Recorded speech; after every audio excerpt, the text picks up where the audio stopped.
everybody. Just so you guys all know, I'm doing a Facebook Live, so I'm going to turn my video off since it's just going to be a picture of my iPad in my closet.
Hey everyone, we're going to be getting started in just a couple minutes. If you want to sit tight for just another, 5 or so minutes, we'll be getting started soon.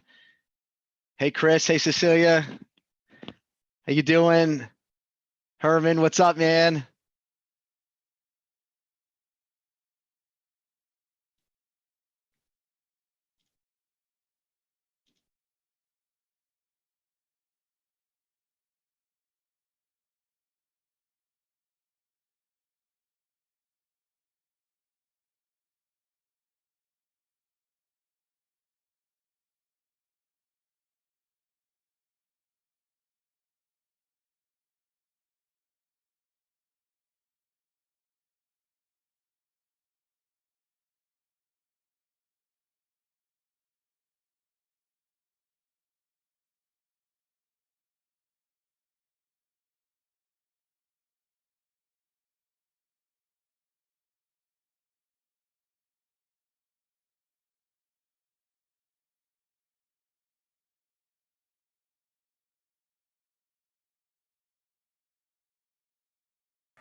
What's up, Matt?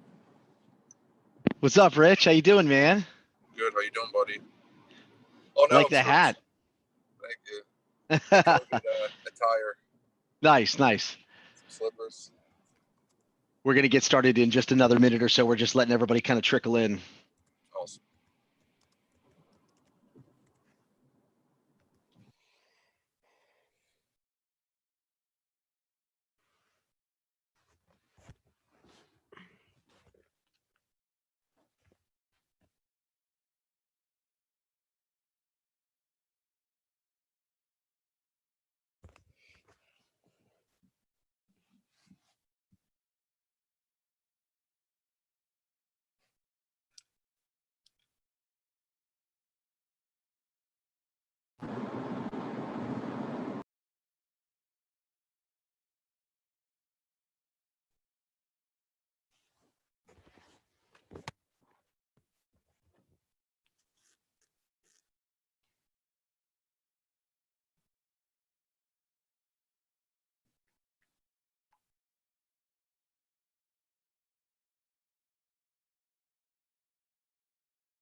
Hey, what's going on, everybody? How we doing? What's up, Rye? How you doing, man? Going down. Hey, everybody. Hey, Jeff.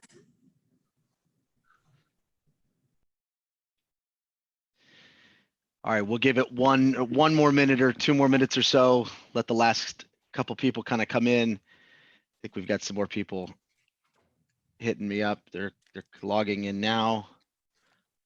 We'll just go 1 more minute. Oh, here we go.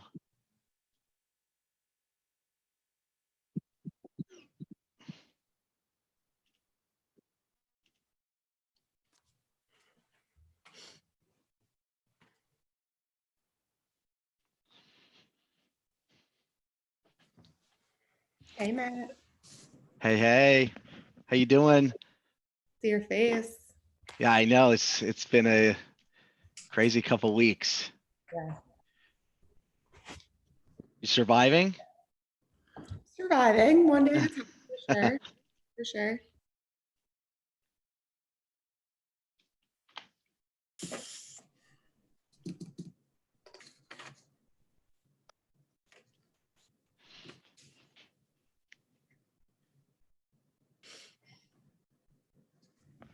Okay. We still got some people logging in here. We'll go another 60 seconds and then we'll go ahead and get started. Thank you, everybody, for joining us. If you want to leave your side on mute, just to respect the rest of the listeners, it can get a little bit chaotic if a lot of people are off mute. But appreciate you coming so far. Like I said, we'll give it another 60 seconds and then we'll officially begin. Looks like there's 1 or 2 more people logging in here.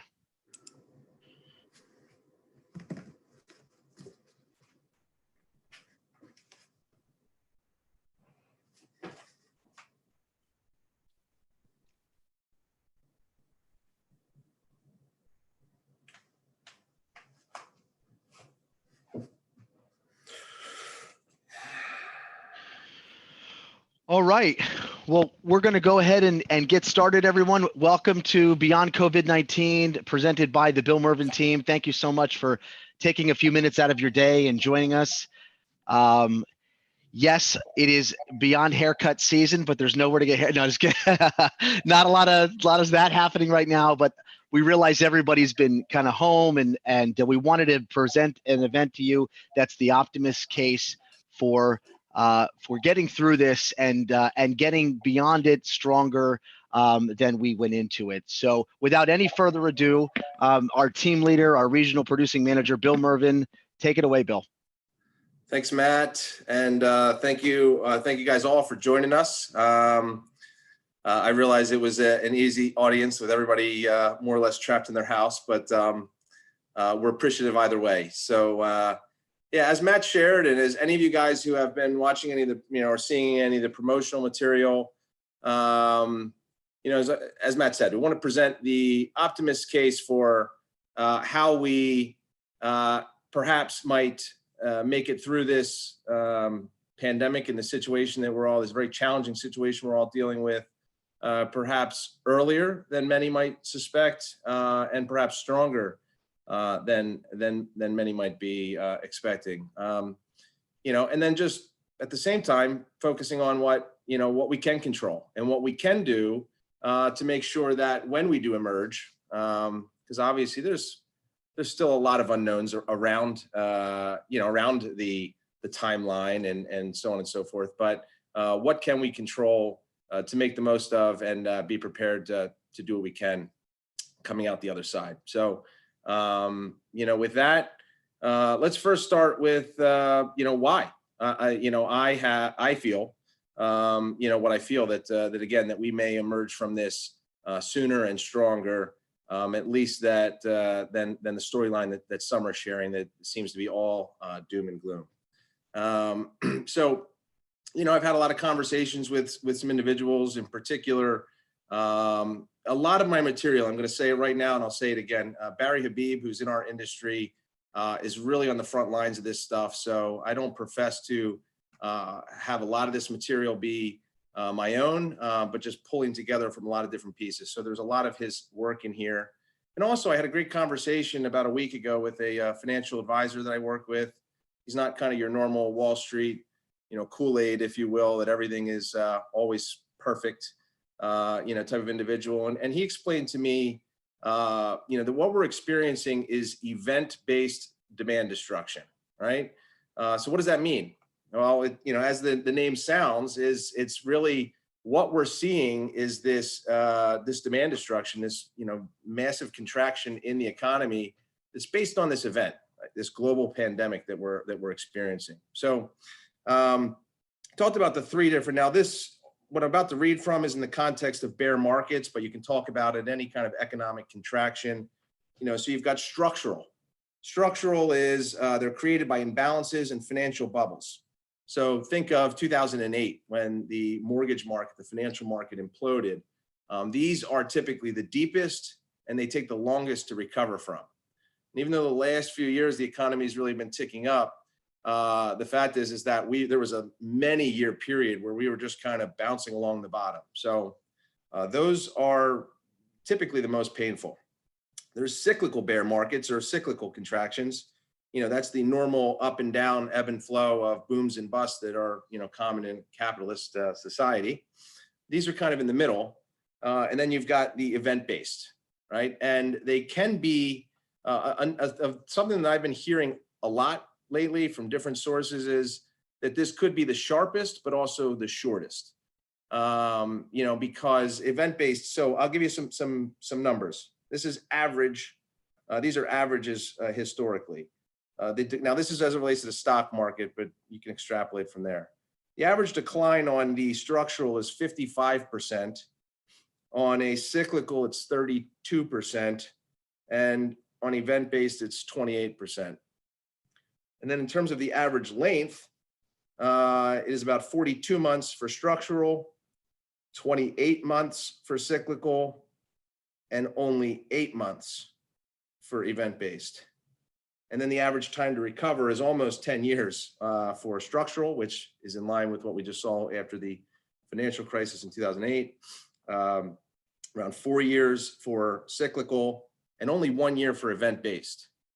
So that makes a fairly strong case that while it is very scary and very severe,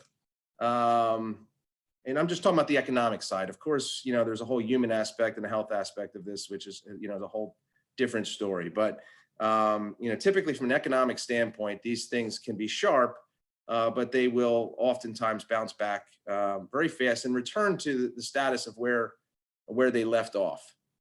So if we've kind of established that, and the reason for that is once that event clears out, there's no structural impairment there, and we should be able to return to, again, to where, kind of where we left off if the right conditions are met. So let's talk about, so if it all is related to clearing past the event, it's all going to be, as many people have been saying, it's going to be about when we're able to resolve this health crisis, the actual situation that we're dealing with, that we're right in the thick of right now. So now this is the stuff where I'm going to borrow quite a bit. I'm going to give the references at the end. There's two videos in particular that Barry Habib from MBS Highway. There's one video he did that's available, I believe it was on March 19th, where he had this Dr. Roizen from the Cleveland Clinic on. And then there's another conversation with him on this one industry group that I can also reference the video. And he is speaking to another person, but talking about conversations he's had with this Mike Roizen. So I want to be cautious when I'm direct, have the direct source, and when I'm, quoting conversations that I've heard or seen in video. But so what he talked about is through this conversation with this Dr. Mike Roizen at the Cleveland Clinic, that there is therapeutic treatments that they're working on.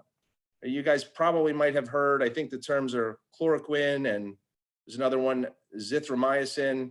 There was and I don't know all the technical, there was an anecdotal study. I guess it was not I guess there's difference to do actual studies that are, I guess, more controlled, but there was anecdotal studies that there was, I believe, the patients in 3 days, up to 90% of them were feeling better, and they stopped shedding and spreading the virus earlier.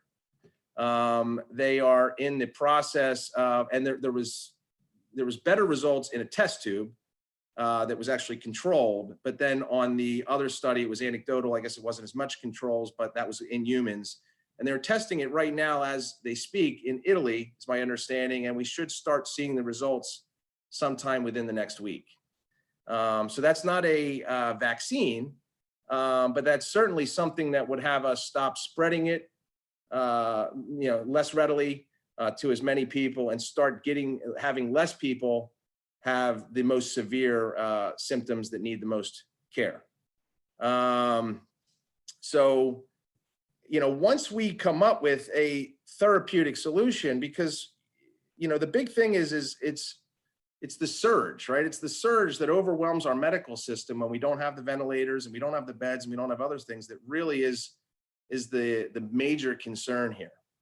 So there's other therapeutic solutions. So that's one, and I've been hearing more that there's some that are made to, I guess, block or lessen this surge of the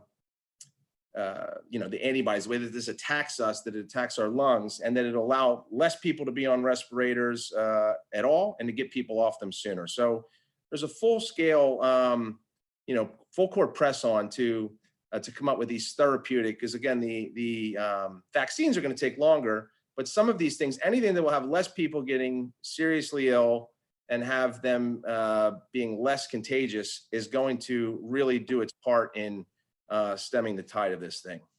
And those drugs are already in the system, unlike a vaccine, which has to go through all these different tests, and it's more of a long drawn out process.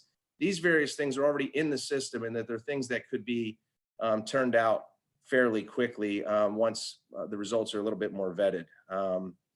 And I know there's been different things. It's so tough to cut through the noise, but right through, and this one I did hear with my own ears. So this Dr. Roizen, 4 out of the last 5 coronaviruses either went away or seriously declined in April. That there's something about that. Now, it doesn't mean that they were gone, but it means that they pulled back, and that they definitely pulled back and either went away. They perhaps came back again when the seasons changed again. But April seems to be a month where these things just don't like it. And he wasn't even, being a specialist in this stuff, sure. They're not sure. The science isn't clear on why that is, but that was another thing that was pretty encouraging.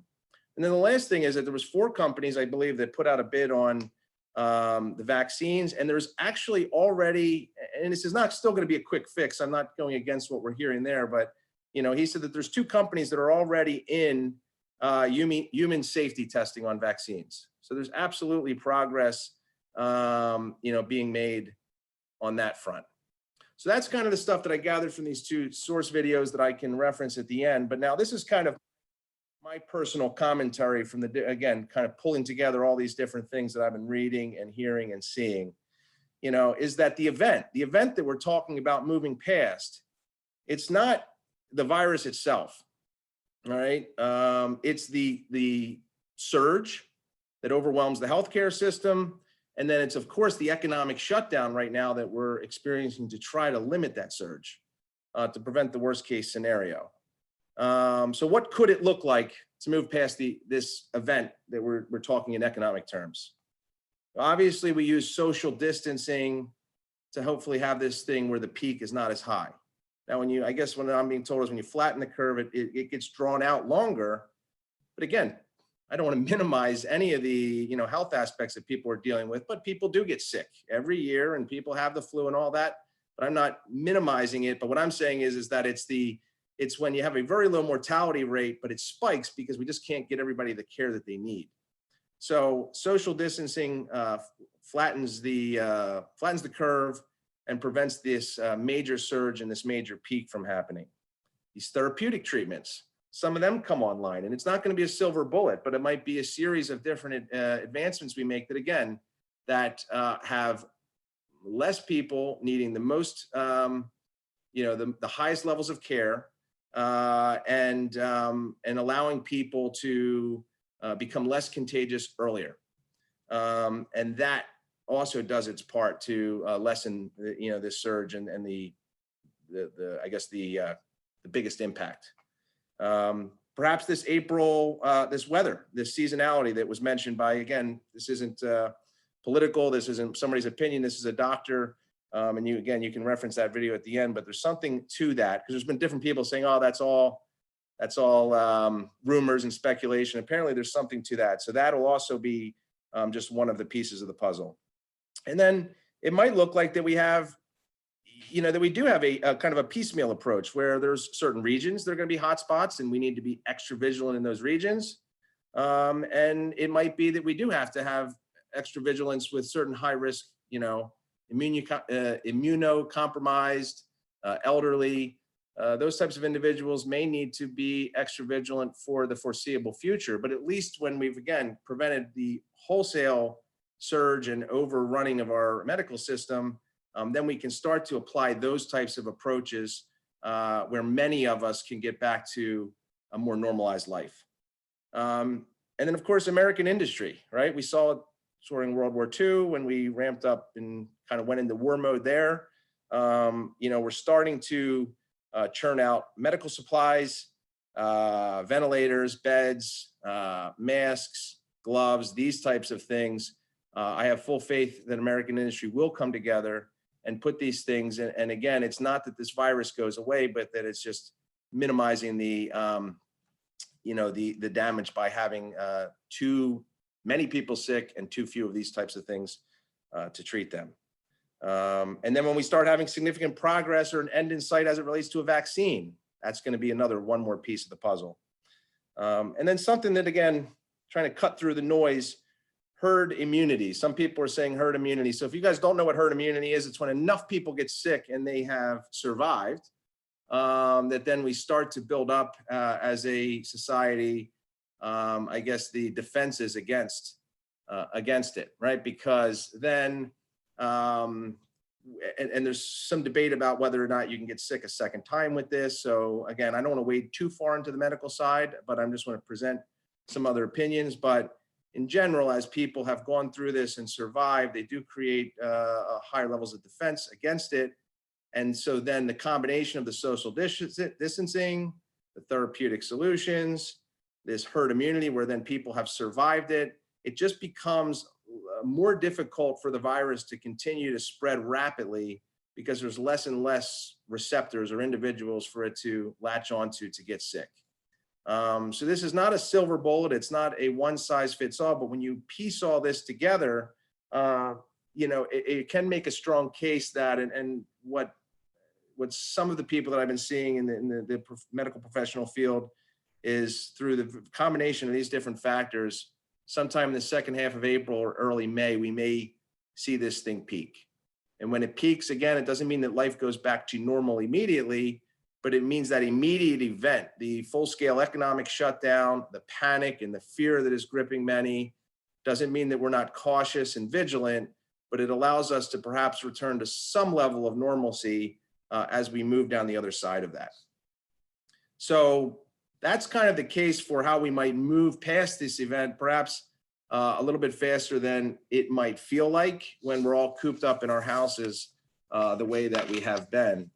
So as it relates to real estate and housing and the finance in the field that most of us are in, what did the housing market look like before this? Because if we've established that it's likely that we could return once we get through the immediate event, then let's look, what is it that we're returning to? So the housing market, there's just more demand than supply. The millennials coming on board, housing formations were just kind of getting back up and ramped up. Housing formations is people getting married and growing their family, having children, et cetera. And for a while that was suppressed after the Great Recession. But as we've been having better economic years these past few years, the demand, in particular at the entry level and the lower end of the kind of move up, the demand there is projected to be greater than supply, as far as the eyes can see. So you've got a really great floor underneath of things based on that. So I've been looking back, it was interesting because it just came up recently. For 3 years now, I've had the post, because we all know that Facebook reminds us of what happened last year at this time. It was like March of 2017, I had a post that said, inventory, wherefore art thou inventory, right? Like this has been going on for 3 years. We've had inventory issues or more, but we've been having these inventory issues, and every single year it's the same problem. So that's the backdrop, right? None of that has changed. The underlying demand hasn't changed. What has changed is that we're dealing with this global pandemic. So that is not going to change. And in fact, it's going to be exacerbated because right now new construction activity is suppressed because we're all shut in the house. So we're going to continue to have less supply than we might have, but the demand is still pent up and it's there. Affordability is improving. We've got lower rates than just about any other time in history. And wages up until a month ago have been increasing at a fairly nice clip. Now, a lot of debate about whether it's even and who's getting those gains and all that, but generally speaking, wages have been picking up, and therefore affordability has been increasing. Now, again, these stats right here that I'm about to read are borrowed right from Barry, but some pretty good indicators to look at. Home value to median rent. Okay, currently it's at 17. The 40+ year average is around 16.5. And right before we got in trouble at the financial crisis, the Great Recession, it was 24. So we're at 17, the home value to median rent, right around the 40-year average. Before we got in trouble in the financial crisis, it was 24. Home price to replacement cost, 1.59 currently. The 40-year average, 1.58, right at that 40-year average. Before the crash, it was 2, double. So almost 25% delta difference between where we were at then before we got in trouble in the housing market and today. So that's the backdrop. That's the housing market that we were all in, that we were all loving life about a month and a half ago before, all this trauma hit around us. So again, we've established that with event-based, we can return once we get through that event. That's what we would be returning to. But if we had what I'm calling a great engine already in real estate, we're about to throw or have thrown some jet fuel on the tank. So let's take a look at what, if we return, we get through this event, what other things are going to be added into the equation. As it stands now, almost $6 trillion in stimulus between fiscal stimulus, which is that bill that they just passed, just over $2 trillion, and then lending programs and commitments made by the Federal Reserve on the monetary front, over $6 trillion worth of stimulus. And that makes 2008 stimulus pale in comparison. And they're already talking about another package already coming out. I'm hearing rumblings again of Q4, Q1, that there might be another tranche of stuff. Even in our industry, there's some serious issues in the mortgage industry in the short term, and they're talking about additional Fed windows to non-bank lenders like ourselves. So there's $6 trillion already more or less committed, and that number is going to increase further. So this is unprecedented in scale on top of the housing backdrop I already gave you guys. We created 500,000 jobs in the first 2 months of this year. In January and February, again, whatever your opinion is, in a lot of cases, this economy was smoking hot leading up till the end of February.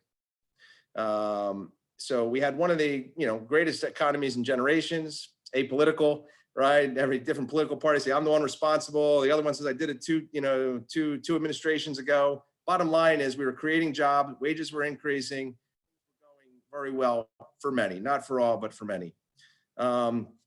We are unleashing an unbelievable amount of cash flow into the economy with all this refinance activity. We had a spike to the lowest rates in history on what we're calling Manic Monday on March 9th. And those, now we've had some things where rates have backed off, but I do believe those structural issues in the mortgage industry are going to get fixed. And I think we'll return to the all-time lows, and in essence, up to $11 trillion, the entire mortgage market could be possible to be refinanced in the coming years, months and years, which would unleash and is already unleashing a massive amount of cash flow that as soon as people can get out of their homes and spend it, is going to just be further fuel to the stoke the economic coals, if you will. And then right now, I don't know whether you guys are following it or not, but there's an oil war between Russia and Saudi Arabia. In essence, what's going on is Russia, of course, doesn't like the United States in many cases. We have been, booming with our shale industry. Saudi Arabia has kind of allowed Russia to be part of this OPEC. They're not in OPEC, but they're in what's called OPEC Plus. And they basically, the Saudis just went public with their national oil company. And so they wanted to do well. And so they wanted to push oil prices up.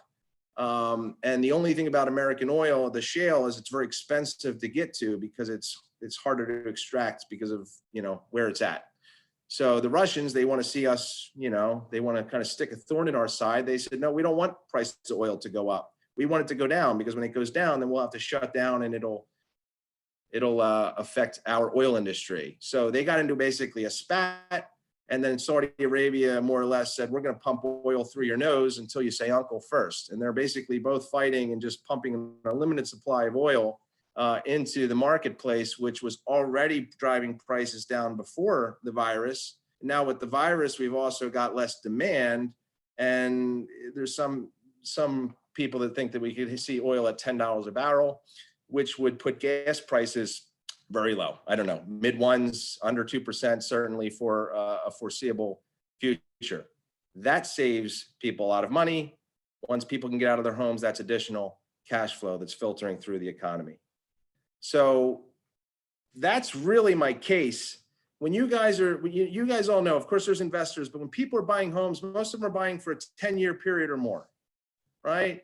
If we try to time the market perfectly, that's not what we're really doing. We want a home to be a good investment for a person, but really it's a place, as a roof over their head. And then oftentimes when we look back over history, it has helped them create and generate wealth. So will home prices decrease when we could have unemployment to well into the double digits, 10, 15, 20, 25% in the short term? Absolutely. It's likely that will be the case.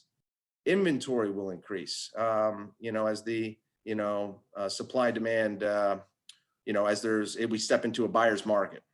But I think as professionals, if we do it safely and we do it responsibly, that this very well could be looked back as a great, again, I'm not talking about the immediate weeks and, whether we're allowed to be showing or not allowed. I'll leave that to you professionals to figure out. But this time in history, as we're coming out the other side of this, I think could really wind up being a really great buying opportunity when you add the backdrop in real estate that I presented with then all of these other factors that I think are going to flow into the other side of this thing.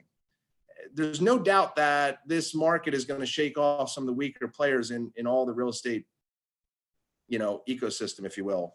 And I think there's going to be a lot of fear. There's going to be a lot of misinformation. And I think clients in particular, now more than ever, are going to be looking for professionals to help guide them through this, to cut through the noise, to educate them, and to help them make smart choices.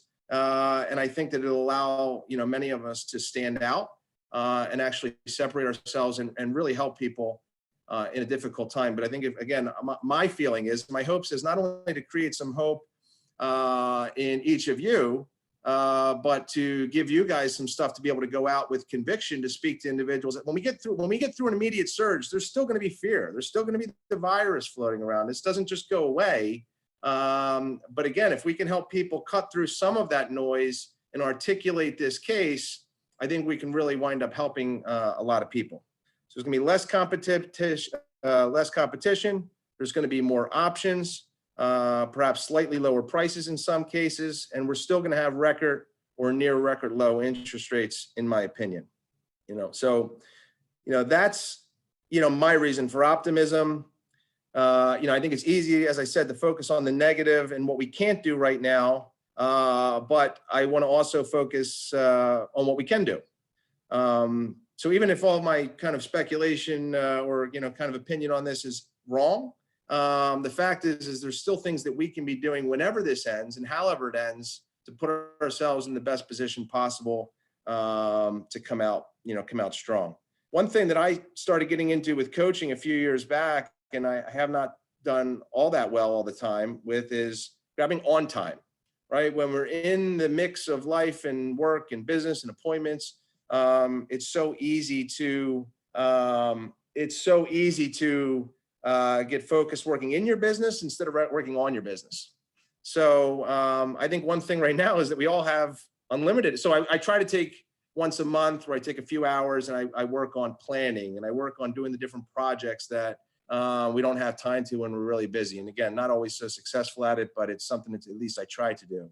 Well, right now we all have, built in on time. We're forced into it. So what are some of those things that we could do? And when we open up for a Q&A, and also I'd be happy to take anybody else who can add to this list, because I'm just kind of brainstormed quickly on some of these things. Build out your database or where possible, or clean it up.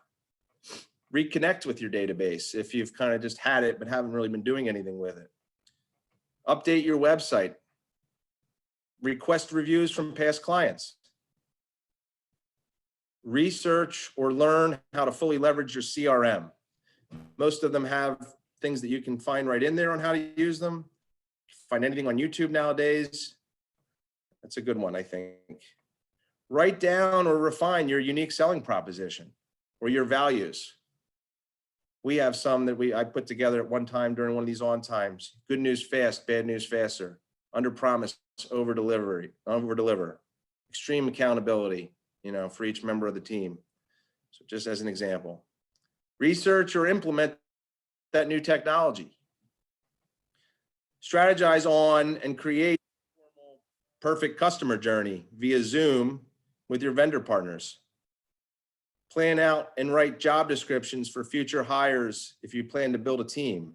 There's a great book, E-Myth Revisited, by Michael Gerber, and he talks about that. If you have plans on building a business, even if you're a business of one, start with the end in mind. Create the other different roles and responsibilities in the beginning and map it out. In the beginning, put yourself in each one of those roles. And then it'll become obvious who the next hire is and who where the next hire is, and you'll already have the job description laid out. Create email templates in Outlook. Just give me 1 second, guys.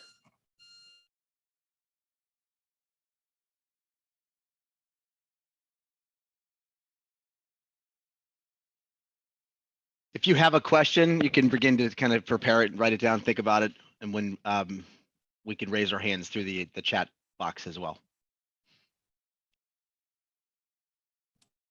Sorry about that. My alarm was going off. So create email templates in Outlook, auto reply templates. If you find yourself writing the same thing over and over again or something similar to it, it's not a great use of your time. What are those things that you go back? What are those things that you find yourself constantly writing? Make a template out of it. We can show you how to do that. I'll get back to that. Create milestone videos. So again, same thing. If you find yourself repeatedly having conversations or there's information you want to convey on a regular basis, I really enjoyed, meeting you for our buyer's consultation today. Our next steps are, thank you for your inquiry about our listing, about listing your home. Please check your email for some resources I'll be sending. So now they can see you, and it's just about connecting with the people. Script out a video series. Now you might not want to do, so those things you could do with just, on a camera, flip your camera phone around and doing selfie mode, get a family member to help with it. But if you don't want to do a full video series when you're at home, script out the video series. One thing that we've done in our TIMs, we call them, the Mervyn Mortgage Minute, was we just literally went back and looked at the questions that clients have been asking and realtor partners have been asking, and we scripted them out and we turned them into a video series. So, take some time to script those things out. Read that book. I know a lot of people, I don't know what your feelings are on this. Some people that have never done it in the past. I know people so I'm in a coaching program. There's some people that are very much into meditating and journaling. There's a segment that is, there's a segment that isn't. I'll tell you, there's some that weren't, who now are in this time of stress and anxiety. So something else to consider. So this isn't just business. It's just about how we can manage, our lives and our energy and our minds the best that we can in a difficult situation. Learn that skill. Connect with people and, be a light in what's a dark world for many right now. Now you can apply this to business and connecting with your database, past clients, prospects, right? When you call them and you're not just generally asking like, hey, when are you gonna get back out looking again? And you're genuinely want to know whether they're doing okay. That's how that's how I think how you connect with people generally, which happens to be good in business often. But right now, if we can just be a light to other people, it'll actually help, I think, our own moods and, where our heads are at. And just help inspire and support other people around you as much as you can, but particularly your prospects and clients. Just try to connect in a heartfelt way, phone calls, videos, just generally, again, checking in on people. Be positive, be real, right? Nobody wants somebody that just, doesn't see what's going on and the fact that there is a lot of suffering and a lot of issues, but be real and try to be positive because perception is reality. And I think that, collectively, if we can kind of stay positive and see what's on the other side of this, I think we can have good outcomes. Now, as I said, my main goal was to kind of rally some industry, people in the industry. Definitely want to see people be successful coming out the other side of it. This is the only very, very short, and then we'll open it up for Q&A, infomercial, if you will. Our team is set up to support with these types of things all the time, right? So first of all, you can email Matt at Bill Mervyn Team. Matt, for those of you who don't know, is a business development manager. We've taken the team and we've segmented out. We've got somebody that's specifically out there to generate, to create, and then support relationships, as opposed to just opening a relationship and then moving on to the next. So that's Matt's job, is to get in there with you guys and to help. So if you email, we will get you out a video on creating those email templates, a how-to video. We're going to give you kind of a quick pro tips, half a page on some best practices on video creation. And I'll also reference the 2 videos that you guys can watch so you can hear it right from the horse's mouth rather than my own. And these are types of things like creating the video series and strategizing on a perfect customer experience. These are things that we already do with our partners. So in that, if you have interest, once we're through this, in working with somebody that's actually going to roll up their sleeves with you in helping to generate business and to grow your business, that is precisely what our team model was set up to have. Matt and Ashlyn, who's our marketing support person that works alongside of Matt. And we've got a videographer and an editor, AJ, who helps in those types of things. We've got a green room in our office. So again, I'll keep that aspect of it short, but that's specifically what we're set up to do. So no matter whether you have interest in that or not, email us. We'll send you a couple deliverables, a couple of things that you can take action on. Certainly if you have interest in taking that further, once we get through all of this, that's what we're set up to do. We've got a team member, a lot of mortgage people are tied up in refinances right now. We've got somebody specifically working on refinances. so that I can personally, and I have another individual who can help just on the buyer side, because right now the opportunities are more difficult to come by, and you want somebody that's going to give them your full attention, and that's what we're set up to do. So that, guys and gals, is it for the presentation side of it. I hope some of this has been helpful and useful for you guys, and I want to open it up for any questions and answer. I'll do my best, and if I don't know, I'll let you know that, and I'll try to find the answer. What is the genetic makeup of, no, I'm just kidding. I have a question. Great. Hi, everybody. I'm Amber Cruz. I'm a realtor with Keller Williams in Morristown in New Jersey. Love you guys. Thanks for having this. And I just had a quick question, because we're seeing that a lot of credit scores, the minimums are being pushed to 640, 660-ish. And, you know, this time last week or 2 weeks ago, you know, buyers that had a 620 were pre-qualified and ready to go. So there's going to be, you know, a conversation that we need to have with those clients, right? Because those are our clients who are going to be kind of stuck in the middle where they're not ready yet, although they thought they were. So what advice can you give us to give to them, and what do you think we could be doing to help get them ready? This is a whole separate conversation. I'll give my best to give it a high level and give you a couple pointers, because I'm living it right now, and it is a whole separate. As much as I want to stay positive, there's a lot of challenges in the mortgage business right now. You know, the way that mortgages work is nobody really lends the money and then keeps it for 30 years. We sell the servicing rights. Companies will pay money up front to then be able to collect those mortgage payments as long as the person has that mortgage. And then they can use that as an asset to leverage and go out and get more money to make money with. So that's how the mortgage business works. Well, what's happening is the value of that servicing, the value that somebody's willing to pay to get a mortgage, really, and I'm going to oversimplify here, is dictated by two things. One, the default risk. All right, the likelihood that the people are actually going to pay, which historically are very, very stable. And then secondly is the prepayment risk, and the likelihood that it's going to get paid off. Because when a mortgage company makes a loan, they pay money up front for that servicing, they actually don't get their money back or break even till somewhere between year 3 and year 4. It goes with the territory. Sometimes you lose a little, sometimes you make a little, but that's just how it works. Well, right now, nobody knows. The default risk is very, very high. Right? Because all these people are going to lose their jobs. And then there's even more uncertainty as it relates to this forbearance agreement and whether that's going to be considered a default, whether it's not going to be considered a default. So nobody knows what the default risk is, but it's very elevated. And then there's the prepayment risk. Interest rates have been all over the maps because nobody wants to buy mortgages because they don't know who's going to pay and who's not going to pay. Then even if the Federal Reserve is trying to push interest rates down, interest rates go up, because nobody wants to buy them. It's supply and demand. And so we had a day last week, I kid you not, that we quoted 3.375 in the morning, and it was 4.75 at the end of the day, and it was 4% the next day.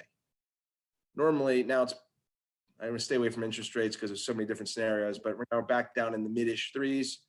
But it's a separate conversation, but it's all over, it's volatile. So the fact is nobody knows whether they're going to keep the mortgages for a month or they're going to keep them for 10 years because interest rates are all over the place. So the two things that make it worth, that determine the value of mortgages is the default risk and the prepayment risk. And the default risk is very high and nobody knows how much the prepayment risk is. So what's happening is that it's drying up. The people that want to buy these things is drying up. And ultimately that's creating, there's another technical aspect to it, which is the Fed is trying to help. They drive interest rates down, what should drive interest rates down. But then mortgage companies, the way that they lock interest rates, they buy something called a hedge. And then when the interest rates are driven down, they lose money on that hedge.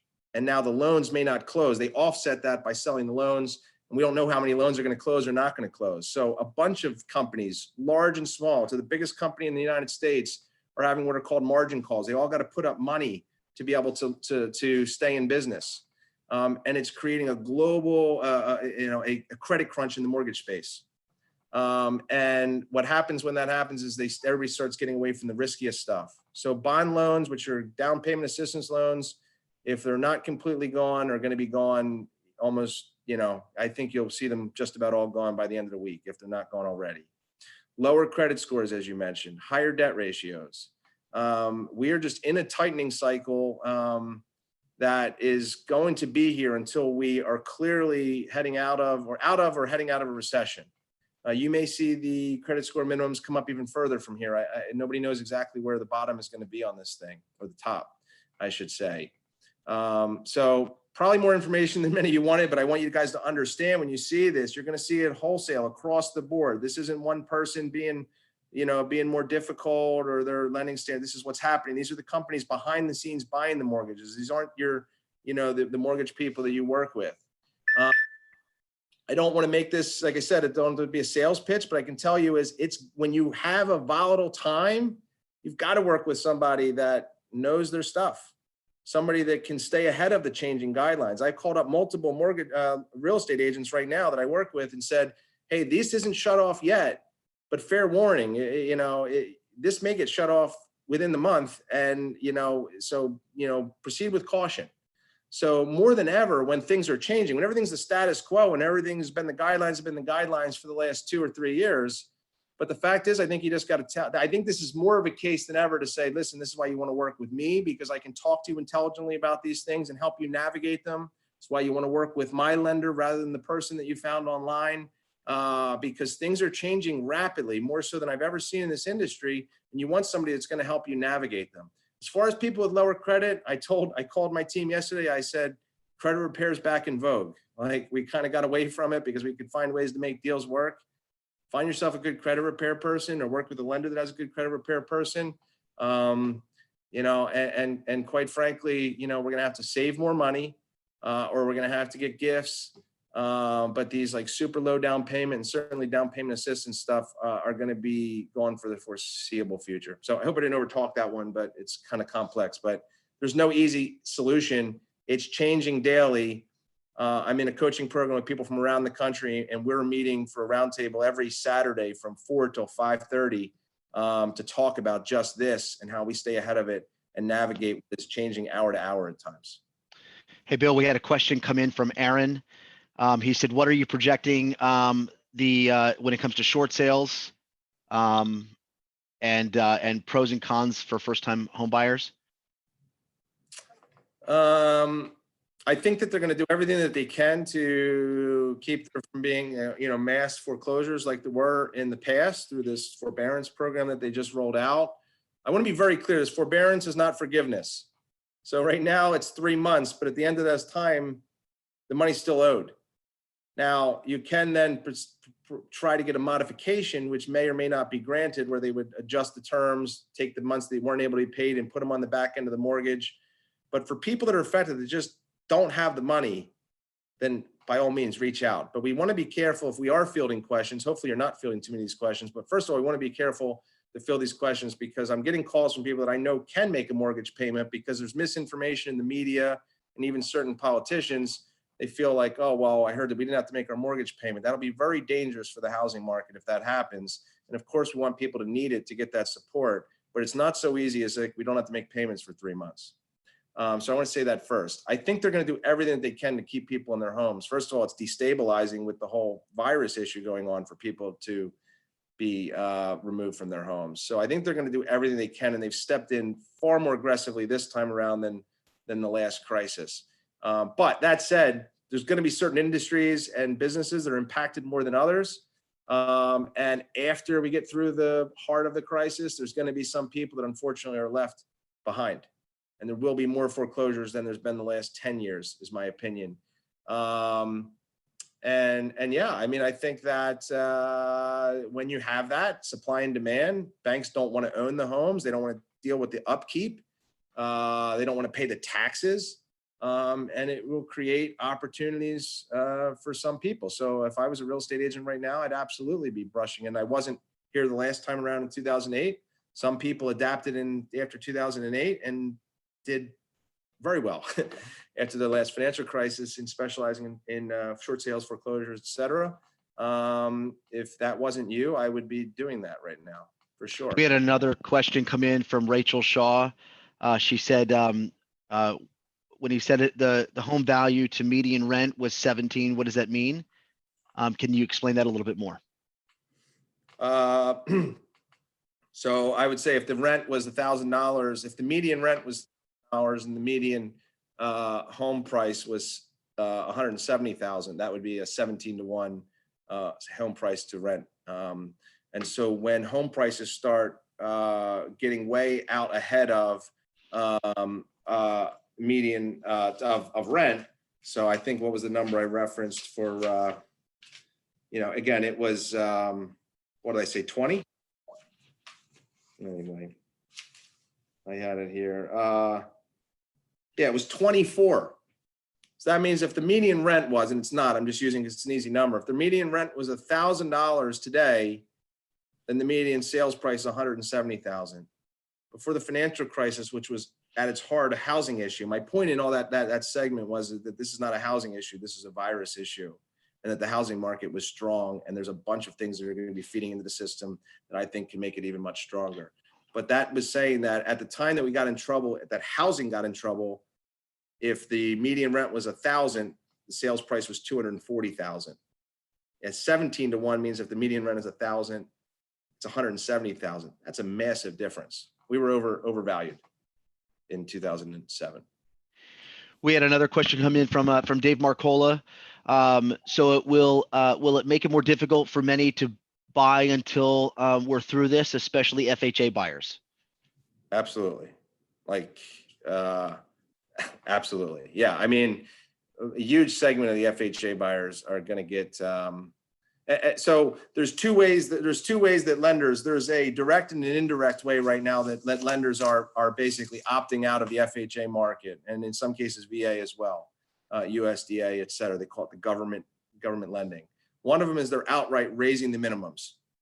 And then the other ways, there's other lenders that say, we don't want to go through the whole process of, changing what's available in our system and all these different, guidelines and all the stuff that goes along with that. They're indirectly doing it by just pricing themselves out at. I've seen some lenders that'll still do a 620 FHA, but you look at it and it's got 5 points. Nobody's going to pay 5 points, right? They don't even let you pay 5 points. So that's their indirect way of saying, we don't want it. We'll let you know when we do. So absolutely, positively, the government market is going to be impacted. There are still some good, conventional products, 3% down, 5% down. But, government FHA, VA, USDA is going to be impacted. I think you're going to see, as I said, I think you're going to see, 660 is pretty much here. I don't think it'll get to a 680 minimum, but I think 640, it'll be very costly, but you may see some lenders do 640. And then what'll happen is it'll tighten.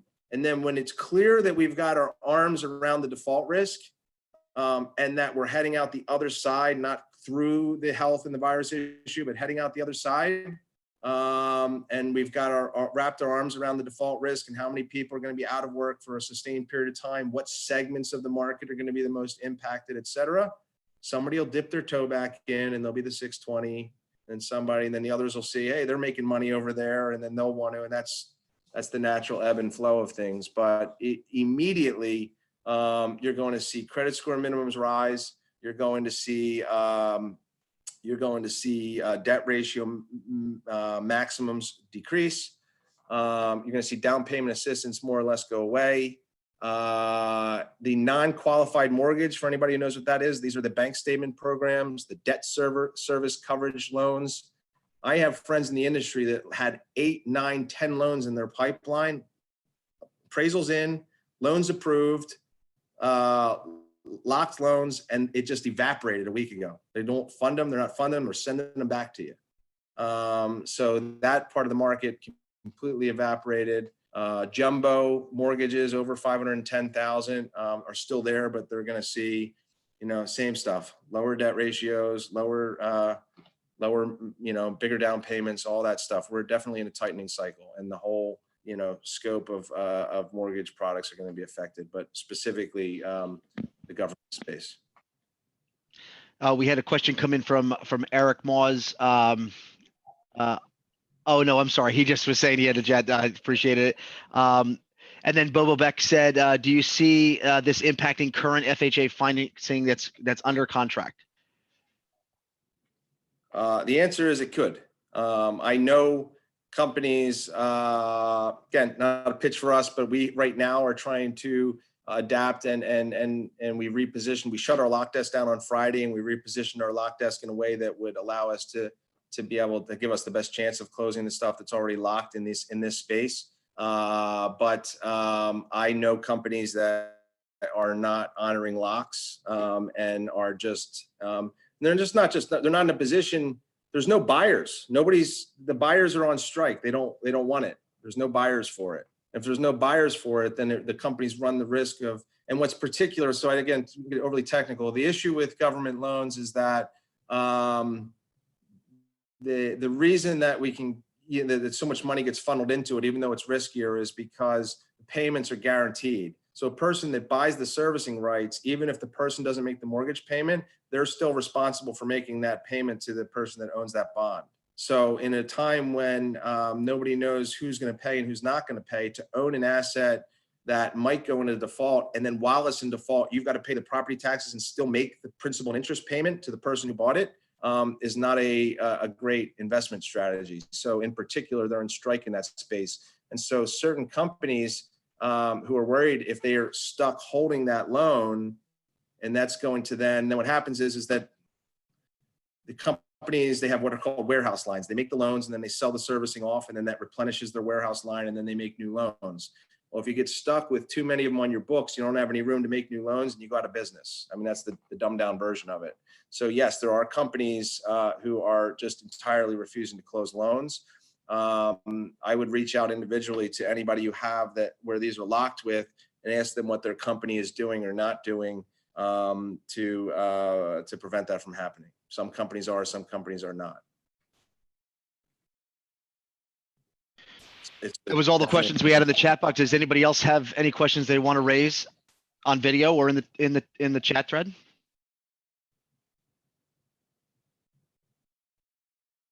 Mr. Hunter, good to see you. Seva. So I wanted to stick with positive stuff. The lending stuff is I don't want to say it's scary, but it's I mean, we're in the heart of it. But I had a really great text message from, I'm in my coaching program. There's branch managers, great producers or CEOs of companies. And there was some, everybody said it's keep your head down. It is minute by minute and it's very, very challenging, but everybody said hunker down. Doesn't mean these things, these lower credit, the down payment, that's not coming back in 45 days, but we'll be through. A lot of people believe in, and it's a fluid timeline, but 45 days, 1 month, 2 months, we're going to start seeing the other side of this thing and seeing the landscape. And I'll be happy to do another kind of town hall style or another meeting format like this to say, okay, right now we don't know where the dust is going to settle. Once we know where the dust is going to settle, then we'll be able to kind of formulate what the lending landscape looks like moving out of here. And we can talk about how to best position and to just deal with that current operating environment at that time. But right now it's changing rapidly. But we will get through this and we will come out the other side stronger. And I think we're going to have a massive, massive boom once we do get through it. And quite frankly, there will be less people eating at the table. Unfortunately for some. But so I think if we keep our head down, stay positive, focus on doing what's right with our clients, I do think we come out the other side of this stronger. And I want to do my part, and I hope we'll all do what we can. So thank you, guys. Thank you. Thank you so much for joining us. And if you guys have any questions, you can send us messages directly, team@BillMervinTeam, or to myself, Matt@BillMervinTeam. Thanks again, Bill. Thanks for taking some time with us today. And we will talk to you guys soon. Thanks, Bill. Bye, Appreciate everyone. it. Have a good one. Thank you. Thanks, Bill.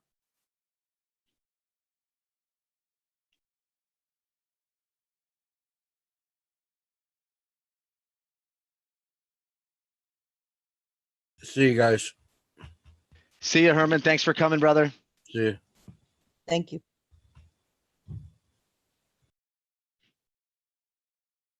Alyssa's going all the way to the end. She's going to take it all the way to the. Matt, shut up. I don't know how to work it. I said thanks, Bill, to you only. Oh, that's What the okay. fuck? Like, whatever. Oh my god. And I just sent it to everybody. Well, thanks, No, Matt. That's all right. Thanks, Alyssa. Good to see you. Good to see you too. Thanks for coming on, Liz. No Bye. problem. Thanks, Ash. Bye. See you guys.